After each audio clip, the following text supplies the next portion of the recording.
Hello, good morning. আমি সুকন্যা এবং এটি আমার নতুন একটা ইউটিউব চ্যানেল, যেখানে আমি আমার রোজ লাইফস্টাইল কিছু কিছু অংশ তুলে ধরতে চাই। আজকে রবিবার, এখন সময় সকাল 10টা। এখন থেকে আমি আমার সময় শুরু করলাম, যেহেতু আজকে আমার ডে অফ। তো আমি সকাল থেকে কি কি করি সেটা তোমাদেরকে দেখাচ্ছি এবং তোমরা সেটা দেখতে থাকো।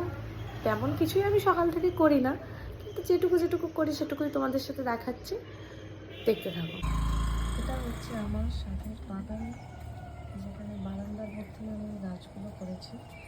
এখন সকালবেলা একটা সুন্দর জবা ফুল ফুটেছে, অনেকগুলো লঙ্কাও হয়েছে এই গাছটাতে। এখানেও কড়ি হয়ে আছে, হয়তো আজকালের মধ্যে ফুল ফুটবে। এটা হচ্ছে বেগুন বেলিয়া, মোস্ট ফেভারিট ফুল আমার। আর এই গাছগুলো তো শীতের গাছ, পিটুনিয়া, এগুলো এখন গরম যেহেতু পড়েছে নষ্ট হতে শুরু করেছে।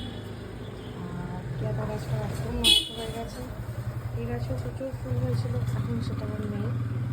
এটা একটা ডায়ন ঘাস, এটাতে এখন ছোটো ছোটো ফুল হচ্ছে। আর রয়েছে এখানে পাতাবাহারি গাছ। এটা আমার আরেকটা পছন্দের বারান্দা, এখানে ম্যাক্সিমামটাই পাতাবাহারি গাছ রয়েছে। এটা হচ্ছে কয়েন প্ল্যান্ট, এটাও তাই। এই গাছটার নাম আমি জানি না, এটাও একটা গাছ। এখানে রয়েছে একটা অ্যালোভেরা, এটা ছোট্ট চারা থেকে অনেকগুলো গাছ হয়ে গেছে। এখানে রয়েছে ফণি মনসা গাছ দুটো, এইগুলো নয়নতারা, ছোট ছোট ফুল হয়েছে। এটা হচ্ছে পার্পল হার্ট, এটা ছোট্ট গাছ। এখানে পিটুনিয়া আছে যেগুলো প্রায় মরে গেছে। এটা স্নেক প্ল্যান্ট, এটা একটা নয়নতারা, সুন্দর একটা ছোট্ট ফুল হয়েছে, কালারটা খুব সুন্দর। এখানে রয়েছে মানি প্ল্যান্ট, এটা একটা ইয়েলো ফ্লাওয়ারের গাছ। এই হচ্ছে আমার দুটো বারান্দা মিলিয়ে বাগান।